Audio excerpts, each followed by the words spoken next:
श्री शिवाय नमस्तुभ्यम। आज के इस वीडियो में गुरुजी ने बताया है कि बेटा अपनी माँ से मुख क्यों मोड़ लेता है। तो आइए सुनते हैं गुरुजी के मुख से। पांचवा प्रश्न वृंदा कर रही है। बड़ा भारी प्रश्न है वृंदा का।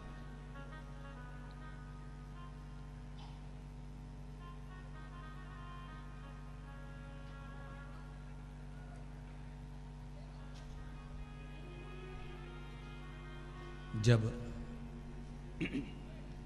माँ अपने बेटे को जन्म देती है, बहुत भारी प्रश्न है। खरगोन की इस पावन धरा से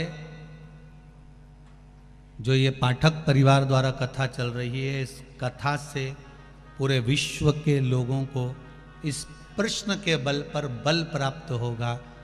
ये जो 5 प्रश्न हैं, शायद जीवन में कभी श्रवण करने को मिले हो, इसका उत्तर की ना मिला हो, पर हर व्यक्ति के दिल की तमन्ना थी इन 5 प्रश्न को वैष्णव के मुख से सुनना और वैष्णव के लिए कहना। 5वां प्रश्न है, मां जिस बेटे को जन्म देती है, अपने स्तन का दूध पिलाती है, अपने रक्त से सराबोर कर कर गर्भ में रखती है, वो बेटा एक दिन अपनी मां से मुख क्यों मोड़ लेता है? प्रश्न जरा प्रबल है।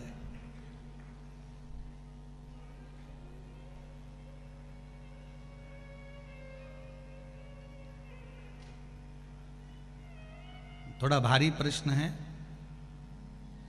और इसका उत्तर देवाधिदेव महादेव के सिवा कोई नहीं दे सकता, क्योंकि उनके बेटे ने भी मुख मोड़ लिया था। ज्ञात है आपको? जब गणेश जी महाराज प्रथम गिनती में आ गए थे और माता जगत जननी जगदम्बा ने भगवान शिव से कह दिया था, देवाधिदेव महादेव आपने गलती कर दी कि गणेश जी को प्रथम गिनती में कर दिया। तो देवाधिदेव महादेव ने कहा, इसने मेरी परिक्रमा करी है, माता पिता की परिक्रमा करी, पृथ्वी की परिक्रमा के बराबर माता पिता की परिक्रमा को बताया, इसलिए मैंने इनको प्रथम गिनती में रख दिया।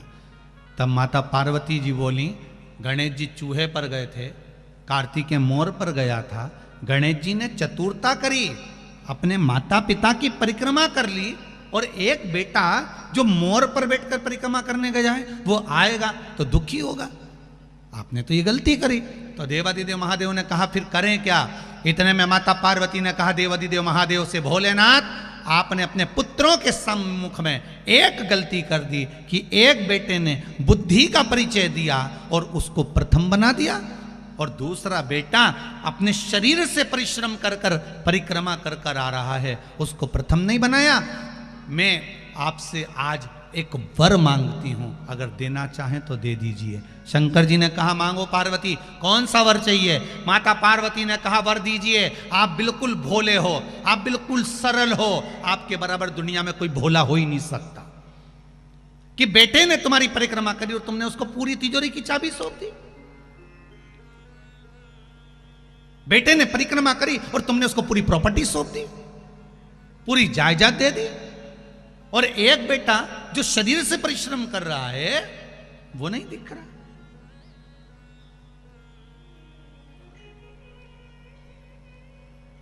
दो बेटे, एक फोन पे लगा रहे, सारा व्यापार फोन पे, हाँ माल भेज देना, हाँ ऐसा कर लेना, ऑफिस में बैठा बैठा लिखा पढ़ी करता रहे, ऑफिस में बैठा बैठा काम करता रहे, और एक बेटा इंदौर जा रहा है, पुणे जा रहा है, मुंबई जा रहा है, यहाँ जा रहा, वहाँ जा रहा, वहाँ पहुँच रहा, वहाँ कर रहा। माता पिता की निगाह में कौन सा बेटा ज़्यादा काम करता दिखेगा? बोल दो रिजी जी।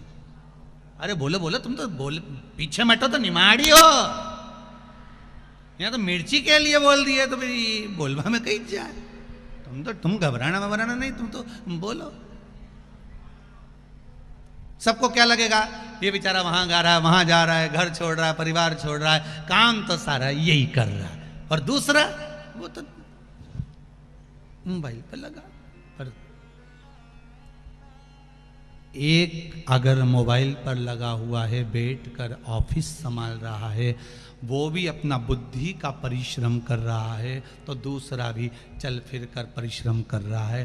परिश्रम में दोनों कम नहीं है, ये माँ जानती है। इसलिए माता पार्वती ने कहा कि वो शरीर का परिश्रम कर कर आया और इसने बुद्धि का परिश्रम करा, तुमने प्रथम स्थान दे दिया। माता पार्वती जी कहती हैं, भोलेनाथ एक वर दे दीजिए। शंकर जी ने कहा, मांगो क्या चाहिए? बस वर इतना सा दे दीजिए, आज के बाद कभी तुम्हारी परिक्रमा नहीं हो, आज के बाद तुम्हारी कभी पूर्ण परिक्रमा नहीं हो। अगर कोई पूर्ण परिक्रमा करेगा तो उसका करा हुआ सारा पुण्य समाप्त हो जाएगा। शंकर जी ने कहा तथास्तु। भोलेनाथ बोले तथास्तु।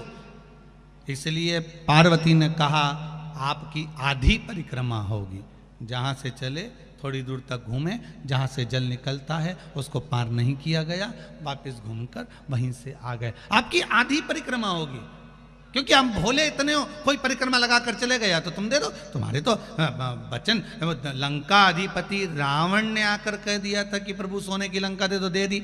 एक दिन उसने कह दिया पार्वती जी को दे दो, निकल ले जा जा।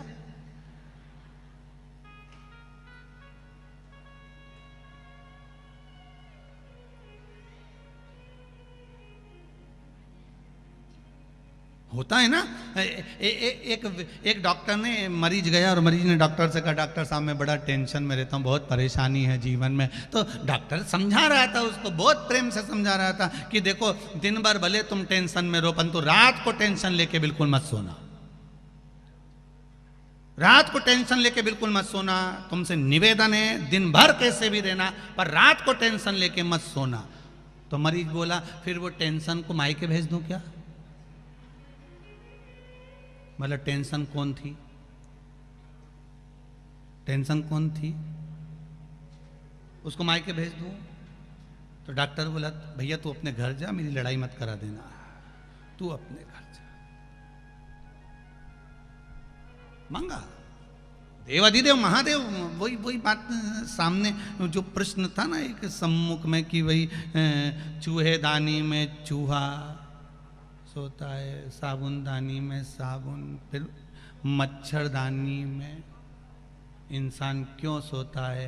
तो गुरु ने मच्छर से कहा उसका केवल एक कारण है कि ये काम, ये लोभ, ये विषय, ये आसक्ति, ये वासना, ये तृष्णा के मच्छर अंदर प्रवेश ना करें। इसलिए शिव महापुराण रूपी ज्ञान की मच्छरदानी लगाकर चैन की नींद सोइए, ये प्रवेश नहीं करें। मनुष्य सेफ्टी के लिए, अपने लिए सेफ होकर ज्ञान की मच्छरदानी में सो।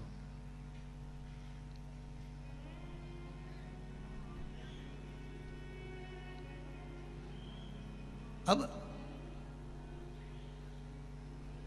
वर दीजिए मुझको कि आपकी कभी पूर्ण परिक्रमा नहीं होगी। शंकर भगवान ने कहा तथास्तु, मेरी पूर्ण परिक्रमा नहीं होगी, तूने वर मांगा है दे देता हूं।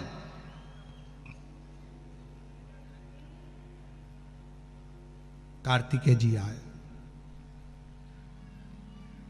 कहा पिताजी मैं परिक्रमा कर कर आ गया हूं। पिताजी ने कहा ठीक है।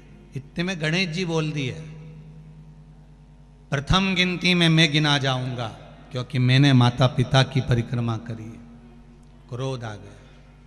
कार्तिकेय जी उसी समय पर समझाए, भोलेनाथ जी खूब समझाया माता पार्वती जी ने, पर कार्तिकेय नहीं माने और कार्तिकेय श्री सैलम पर चले गए और श्री सैलम पर जाकर कार्तिकेय बाबा उस श्री सैलम में जाकर विराजमान हो गए, जिनका नाम मल्लिका अर्जुन हो गया। क्या नाम पड़ गया भगवान का? मल्लिका अर्जुन।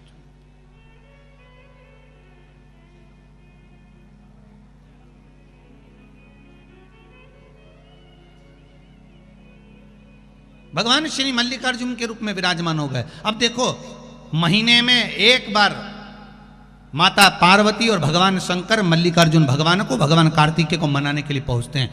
प्रत्येक महीने में भगवान शंकर और पार्वती वहां पहुंचते हैं कार्तिकेय जी को मनाने के लिए कि कार्तिकेय जी रुष्ट होकर चले गए। वही प्रश्न माता वृंदा कर रही है भोलेनाथ के सामने, भगवान नारायण के सामने। एक परम भगवदीय वैष्णव दूसरे वैष्णव से प्रश्न कर रहा है कि माँ जब बच्चे को जन्म देती है, माँ जब बेटे को जन्म देती है, तो बेटा अपने माता पिता से मुख क्यों मोड़ लेता है? उसका कारण क्या है? क्या कारण?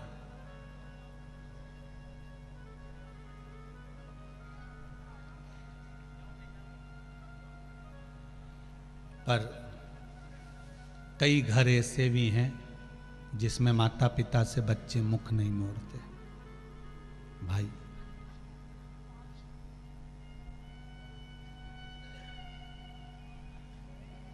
कई घर ऐसे भी हैं, आज भी कई घर ऐसे हैं घर में एक व्यक्ति बीमार होता है और उसके लिए अगर खिचड़ी बनती है चावल की तो पूरे घर को खिला देते हैं, पूरे घर को। घर में एकादशी का व्रत एक का होता है, साबूदाने की खिचड़ी सब खाते हैं।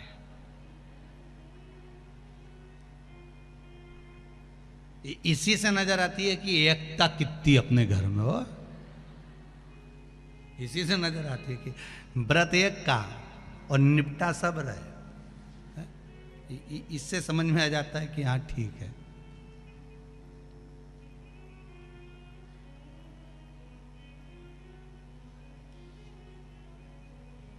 अब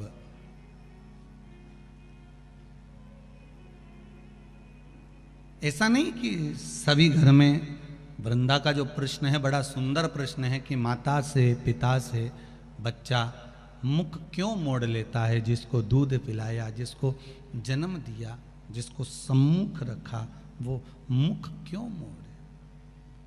शिव कह रहे हैं ऐसा नहीं। वृंदा देवी दो कारण हैं जिसके कारणवश घर में बेटे का जन्म होता है और उस जन्म का भाग माता पिता को प्राप्त होता है। दोनों बातों को अच्छे से समझ लीजिएगा कि घर में एक बेटा एक बहू आपकी सेवा कर रहे हैं और घर में अगर बेटा बहू आपकी सेवा नहीं कर रहे हैं तो उसका फल क्या है? माता वृंदा ने कहा कि माँ जब दूध पिलाती है, माँ अपना रक्त दे देती है, तो फिर बच्चे मुख क्यों मोड़ लेते हैं? शंकर जी कह रहे हैं सुनो वृंदा, ये गौ सेवा का भाग है।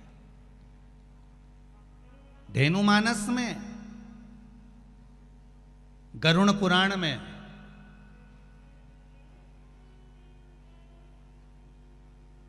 विष्णु संहिता में सुंदर बात कही गई है। यदि आपने गौ माता को रोटी दी है, प्रेम से सहलाया है, ताजा भोजन जानते हो? घर में रोटी बनी, पहली रोटी किसकी बनती है? गाय की। रोटी बनी, सबके जीवने से पहले रोटी गाय को दी है और मान लो वही रोटी फ्रिज पे रख दी, फिर डब्बे पे पड़ी रही, सब ने जीम लिया, तब पन्नी में पॉलीथिन में टंगी रही। शाम को 4-5 बजे गाय आई, तब उसके मुंह में रोटी जब ठंडी कल्ली बासी सब हो गई, तब उसके मुंह में दी। उसका फल और ताजी रोटी का फल जरा ध्यान से देख लीजिएगा, समझना इस कथा को बहुत ध्यान से। पूर्व के प्रारब्ध के अनुसार हमारे बच्चों का जन्म होता है वृंदा। पूर्व के प्रारब्ध के अनुसार हमें हमारी संतान प्राप्त होती है। अगर किसी गौ माता की सेवा करी है, गाय को एक रोटी दी है, गाय को चारा दिया है, गौ माता की सेवा करी है, किसी की सेवा में अगर तुम लगे हो, किसी जीव को, चाहे वो चींटी हो, चाहे वो कौवा हो, चाहे वो पक्षी हो, चाहे वो पशु हो, किसी जीव को अगर तुमने ताजा भोजन दिया है और उसकी सेवा प्रेम से करी है, तो तुम्हारे घर में जो बेटा जन्म है, तुम्हारे घर में जो बहू आती है, वो तुम्हारी सेवा में तल्लीन रहती है महाराज। और अगर तुम्हारे दरवाजे पर गाय आई, तुम्हारे दरवाजे पर जीव आया तुमने एक बार रोटी दे दी और रोटी देने के बाद दूसरी बार उसको डंडा लेकर भगा दिया। तुमने गाय को धप मार कर भगा दिया, गाय दरवाजे से भूखी चली गई। कहीं तुमने डंडा मार दिया, कहीं उसको अपशब्द कह दिए, कहीं चिल्ला के बोल दिए हाओ अभी तो दी थी रोटी, फिर आ गई, अब मत दे, क्या मना कर रही हूं ना, अंदर रख दे छोरा, बार बार रोटी देगा क्या, अभी दी तो थी। और घर में चिल्ला चोट करे, बड़बड़ाए। गाय को देखकर जब एक बार दे दी ना, बार बार देंगे क्या, जान दे उसको, जा डंडे से भगा दे, या उसको पूंछ दबा के भगा दे, पानी डाल दे, जा उसको जो अंदर घर में गाय दरवाजे पर खड़ी है और एक बार रोटी देने के बाद तुम्हारा मुख बड़ बड़ बड़ बड़ करे, समझ लेना ऐसा ही बेटा और ऐसी ही बहू तुझे मिलने वाली है। जब तुझे रोटी देंगे तो बड़ बड़ बड़ बड़ करे, वही समझ। इसलिए होशियार हो जाओ खरगोन वालों। वो क्या बोलते, सावधान इंडिया, सावधान। फिर वही वाली बात आ गई, मत बुरे कर्म कर बंदे वरना पछताएगा, भगवान की आंखों से तू बच नहीं पाएगा, तू बच नहीं पाएगा। अरे ओ अज्ञानी मत करना दान। क्यों भटके भाई, किस लिए भटक रहा? अरे एक मीराबाई की सहेली ने मीराबाई से कह दिया था, मीराबाई की सखी बोली है मीरा, तेरे दादाजी तेरे परिवार वाले मालूम है तेरे को, वो राणा के साथ तेरा ब्याह कर रहा है, राणा के साथ।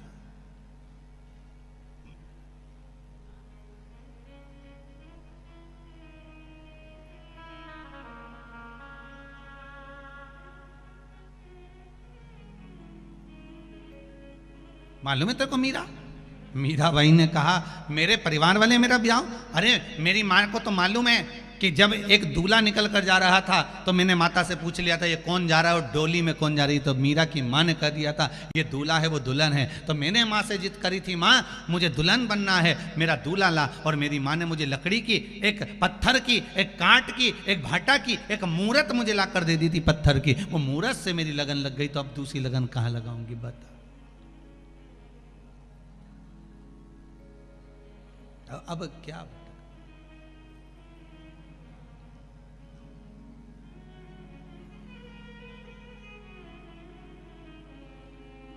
और मीरा जब फिर भगवान को बुलाती, उसकी लगन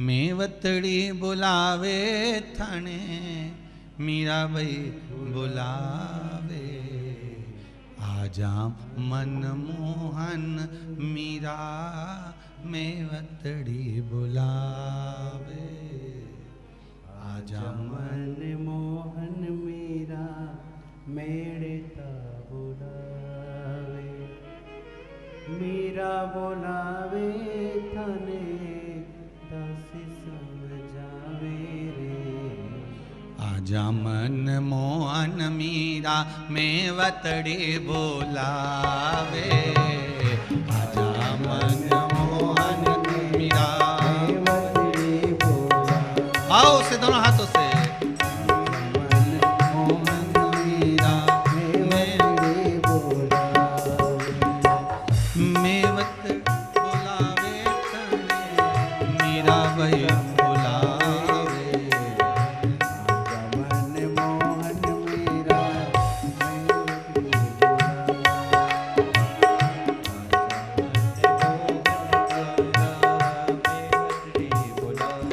जय हो।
लाड़ लड़ावे राम जाने राणा संग क्यों परनाए।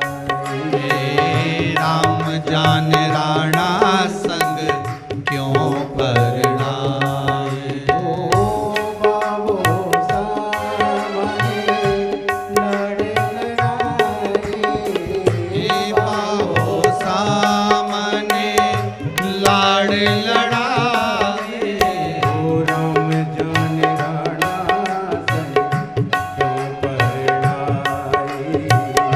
राम जान राणा संग क्यों परनाए। ओ दुनियारी प्रीत माने, ओ दुनियारी प्रीत माने, जाए कौन जावे।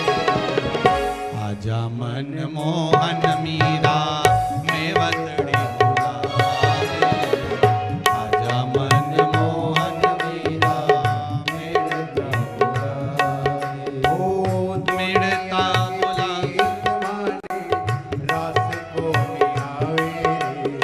ए दुनिया की प्रीत मणे रास कौन आवे रे। आजा मन मोहन मीरा मेवता बुलावे। आजा मन मोहन मीरा मेरता बुलाए। ओ ओ मेरता बुलावे, हमें दासी समझावे। मेड़ता बुलावे तणे दासी समझावे। आजा मन मोहन मीरा मेरता बुलावे। आजा मन मोहन मीरा मेरता बुलावे। जो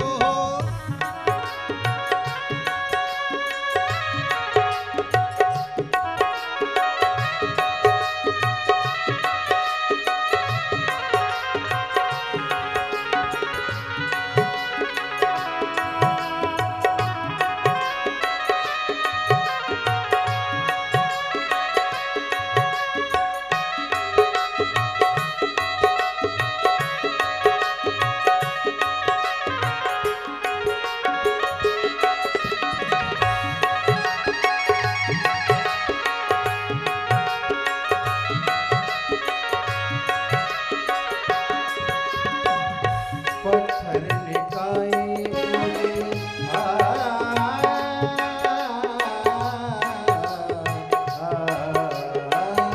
पत्थर निकाय तुझे बोलायो राणा जी। पत्थर निकाय तुझे बोलायो राणा जी। ठाकुर जिमाओ जब प्रीत साथी जाना जी। ठाकुर ने जिमाओ जब प्रीत साथी जाना जी। ठाकुर ने जिमाओ जब ठाकुर ने जिमाओ जब सिद्ध साज जाना जी। वो छोटे कपट ने बात, वो छोटे कपट ने बोले दाग तो लगावे। आजा मन मोहन मीरा मेवती बुलावे।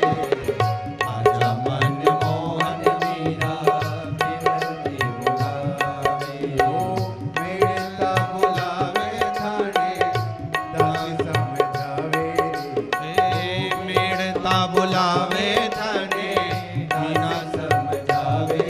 ए आजा मन मोहन मीरा मेड़ता बुलावे। आजा मन मोहन मीरा मेड़ता बुलावे। आजा मन मोहन मीरा मेड़ता बुलावे। आजा मन मोहन मीरा मेड़ता बुलावे। आजा मन मोहन मीरा मेड़ता बुलावे। हर हर भाव अगर शुद्ध है तो जैसे पत्थर की मूरत में से मीरा भगवान को प्रकट कर लेती है, उसी तरह शिव महापुराण की कथा कर रही है। आपके द्वारा किया गया सत्कर्म आपके द्वारा किया गया सुंदर भाव आपके घर में संतान के रूप में वो प्रकट होकर आ जाती है। सबको समझ में आया ना? 5वें प्रश्न का फल, बेटा बहू मुख क्यों मोड़ लेते हैं? बेटा बहू मुख क्यों मोड़ लेते हैं? कारण क्या है? उस कारण को हमें समझना है, उस कारण को हमें जानना। कारण क्या हो सकता?